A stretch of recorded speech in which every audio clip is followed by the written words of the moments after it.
And on the main stage, we will have the opportunity to talk about building relationships for better problem solving. So at this moment, I will pass the baton here to Denise from Australia that will continue with this main stage activity. Nice to see you, Denise. Nice to see you, Chris. Can you hear me okay? Perfectly. Fantastic. So today I would like to begin by acknowledging the traditional custodians of the country throughout Australia and their connections to land, sea and community. We pay our respects to elders past and present and extend that respect to all Aboriginal and Torres Strait Islander peoples today.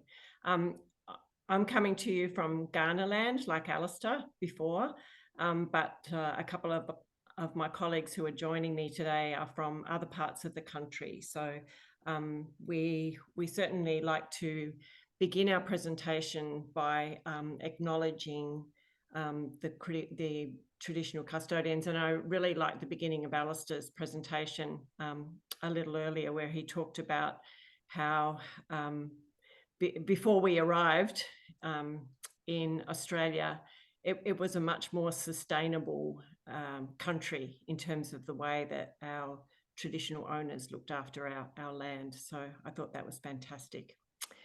I'm a coach within Lean Enterprise Australia, and I'm really delighted to be here today. I'm joined by a team. Not doing this alone. This is all about building relationships, and I think probably my team don't know each other very well either. So during this session, we'll be building some relationships as well. So I'm joined by Dr. Joe, who is a physician at the Virtual Care Services. So we have one MD amongst us. Then we have another MD of a different sort, Danny, who is the managing director of a manufacturing company in part of South Australia, and they manufacture. Ele é médico numa empresa na parte sul da Austrália. Looks like we've got our translator audible to us. I think that she's no longer audible, so that's good. So Danny is managing director of a company that manufactures external blinds and shutters. And then we have Jane Evans, who isn't an MD, but she's almost a PhD, almost there, Jane. And Jane is really a seasoned improvement coach and is learning and teaching us lots about how to measure waste in healthcare. So welcome, everybody. We'll be hearing from our guests soon. I'm going to share my screen.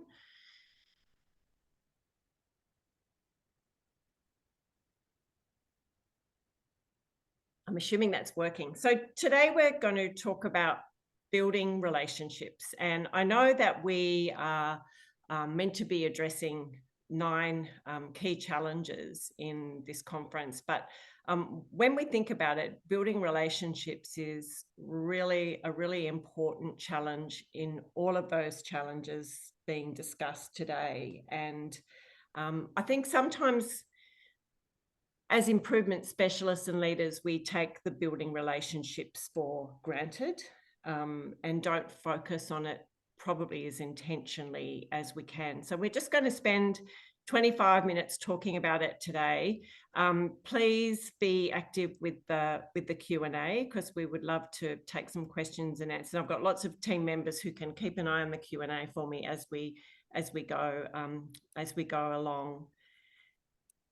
So I've introduced our 3 speakers today, but really today is about acknowledging the work of Professor Edgar Schein. Sadly, we lost Edgar this year, and I have been so privileged over the years to learn from him about how to build relationships and how to understand our relationships. And continuing his legacy, in the photo you can see below that is his son, Peter. And So we will continue to learn more and more about how to go about building relationships. I also want to acknowledge John Shook, because he has been fundamental in developing our understanding around the social parts of lean thinking and improvement. And then my colleague Janelle, who has personally taught me a lot about how to go about building relationships for better improvement. And just on the side there, you'll see, I think, some of the key texts that can help us in developing these skills in building relationships. Been very privileged to be in the audience of a conversation between John Shook and Edgar Schein over the past 8 to 9 years at our Lean Thinking conference that we have at Stanford for Healthcare each year. And interestingly, over the years, that conversation, has started by talking about the social and technical being something that needs to be balanced on a scale. And many of you will be familiar with John's slide that talks about the social and technical balance that we need to achieve as we go about our transformations and improvement work. And over the years, those conversations have progressed. I know one year John talked about it as being maybe like two sides of a coin, and how those two sides of a coin work together. And Edgar came back with his view that he felt it was more like a sphere, so that there was, a real continuum in this the social and technical practices that we need to learn about and practice in terms of improvement work. But in 2022, John Shook shared this with us. So the social and technical systems, if we think of them as a double helix, they are intertwined, and that's the way to make them work. Every time we break them apart, we're going down a path where we have to think about how to reintegrate them together. And this has been super helpful, certainly in my thinking, about how we have to do the social and technical together. It's not about do a bit of this and then do a bit of the other, but how we integrate those.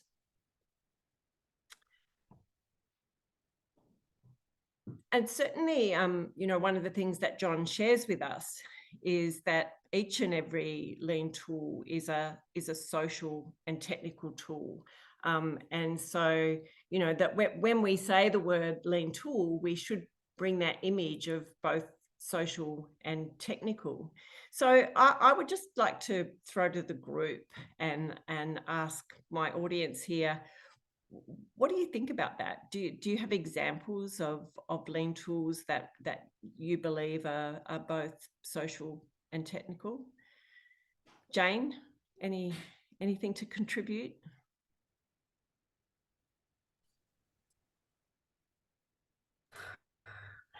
My mute button wasn't unmuting. So it's sort of almost like Captain Obvious to me that you can't process map on your own, you can't fishbone on your own, you can't 5 whys on your own.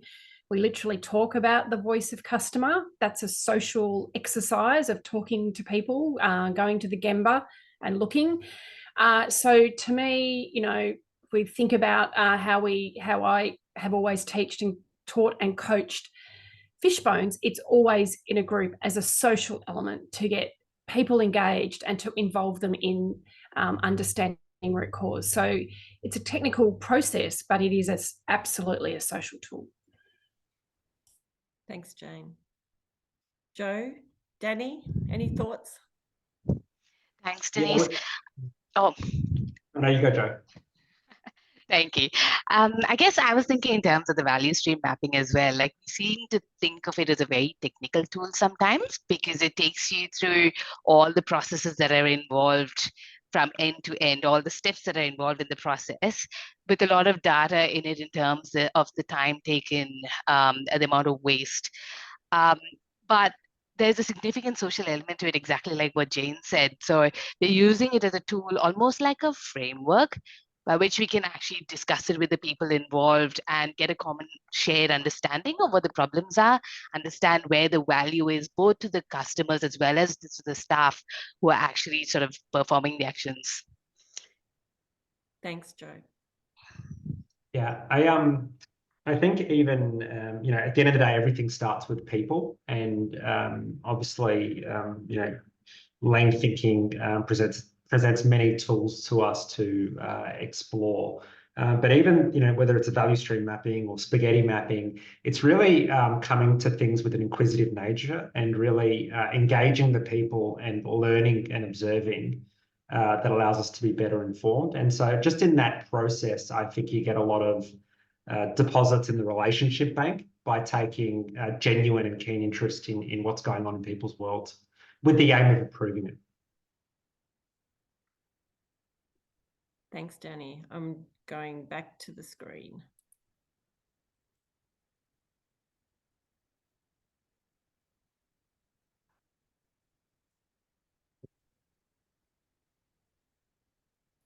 So of course, this one springs to mind as well, the A3, and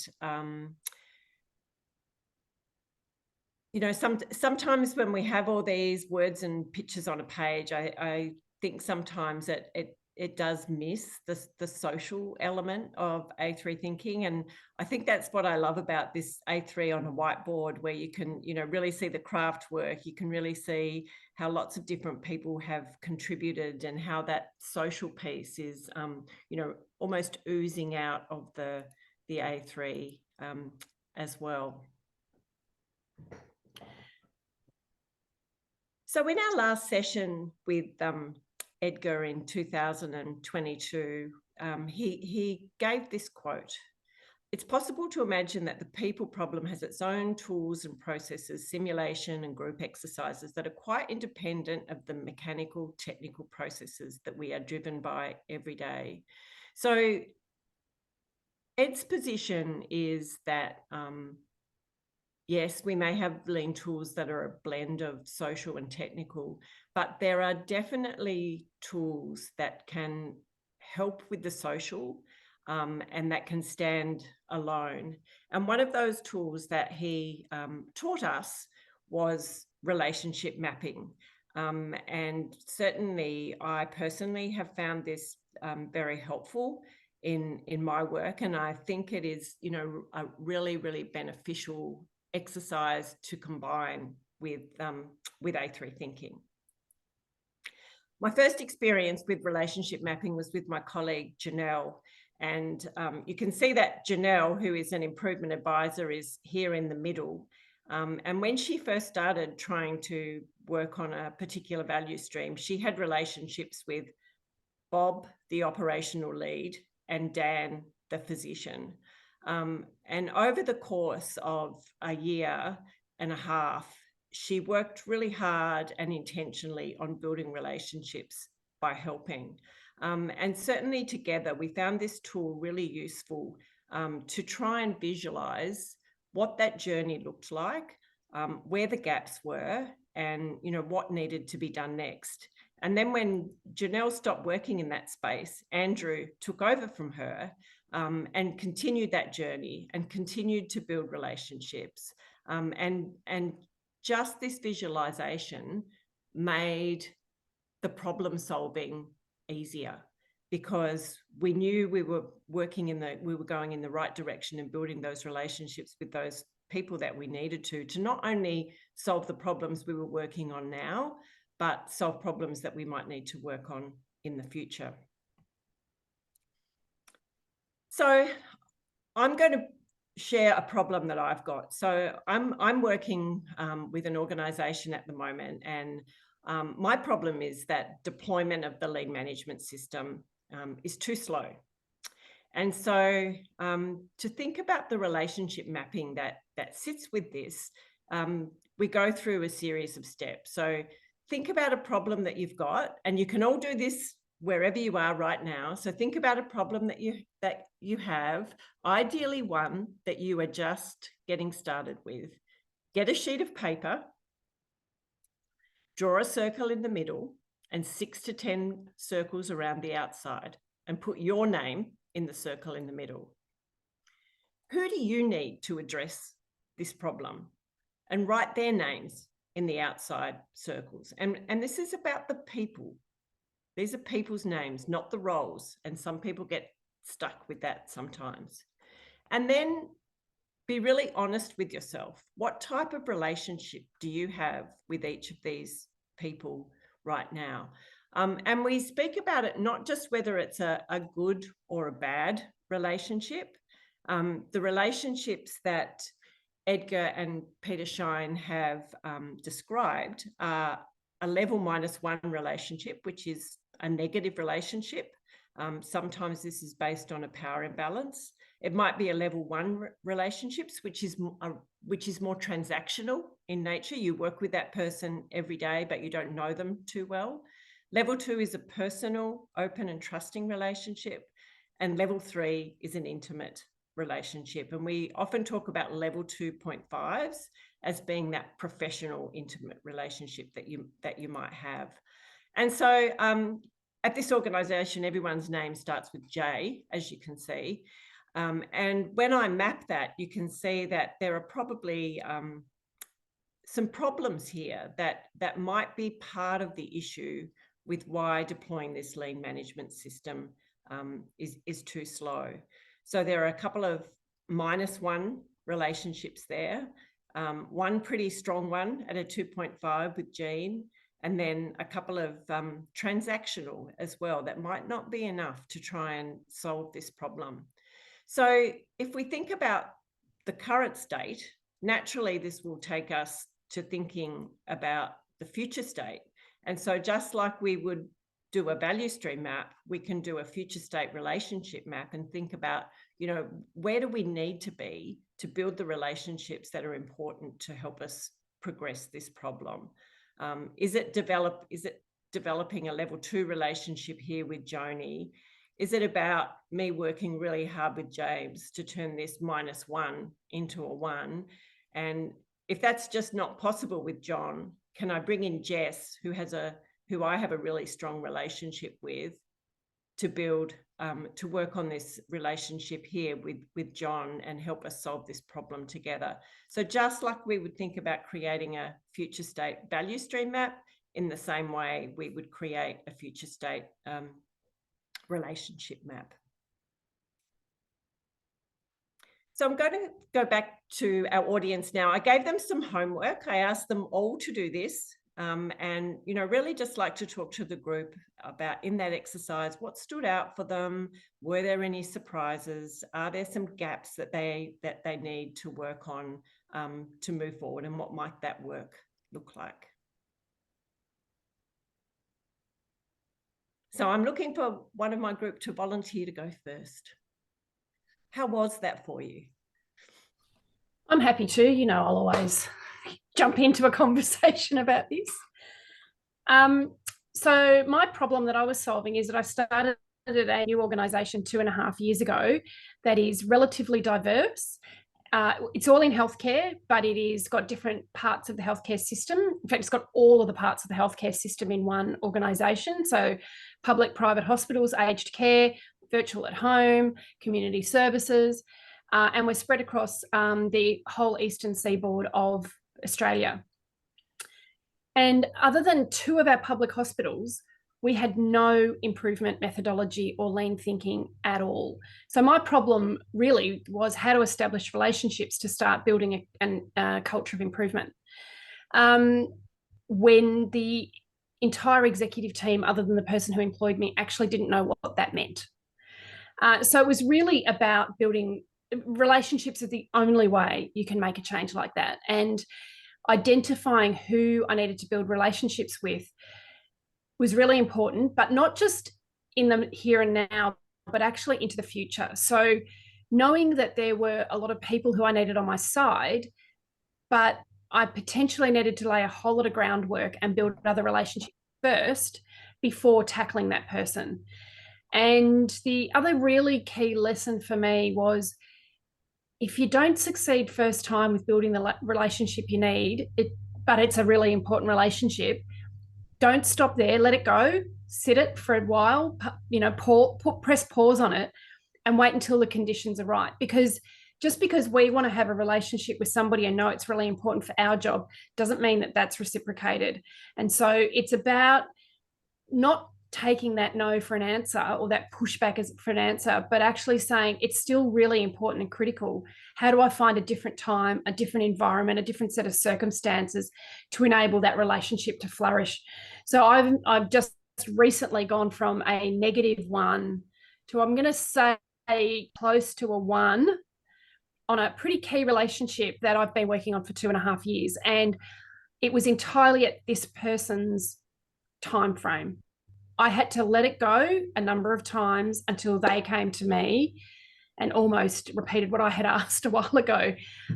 So it's been an incredibly important exercise for me. And just the other point I wanted to make was, the other really key lesson I've learned is we have to, when trying to build relationships, a telling relationship and me being the teller does not work.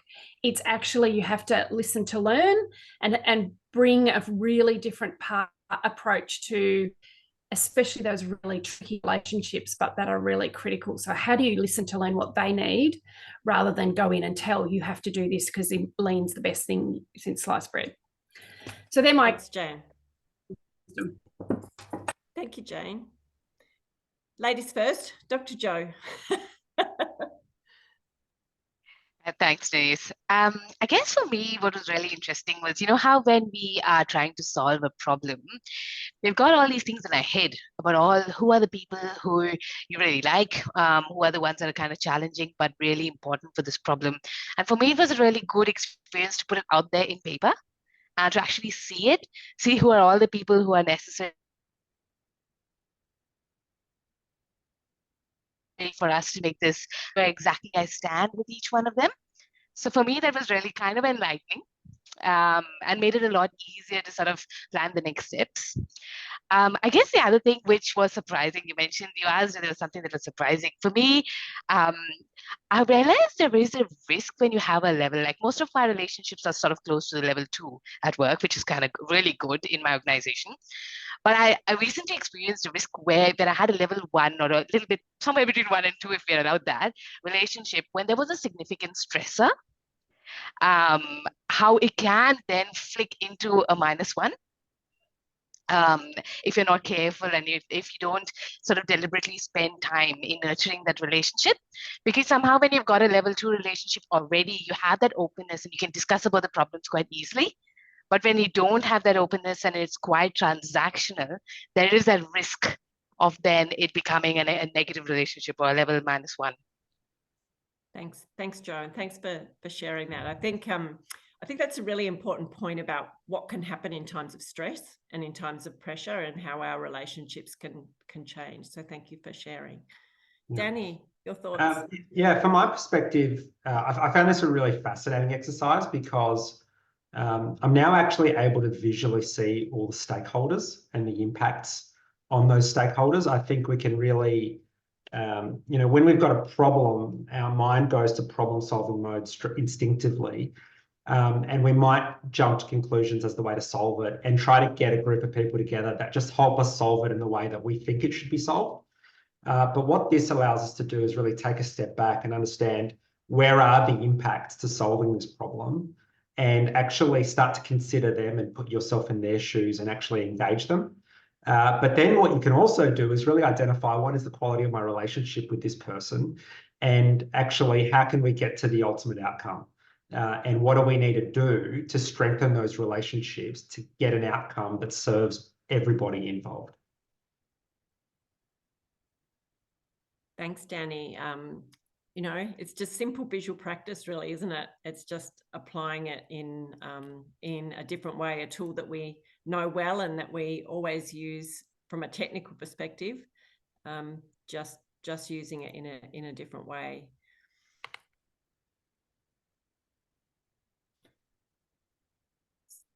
So this slide is directly from Peter and Ed, and I really like the points that they make here, and really grateful that they've shared this with me. So, you know, it's not good enough to talk about relationships as good or bad. We actually need to define it and be honest about where it needs to be successful in solving just not this problem, but maybe the one after.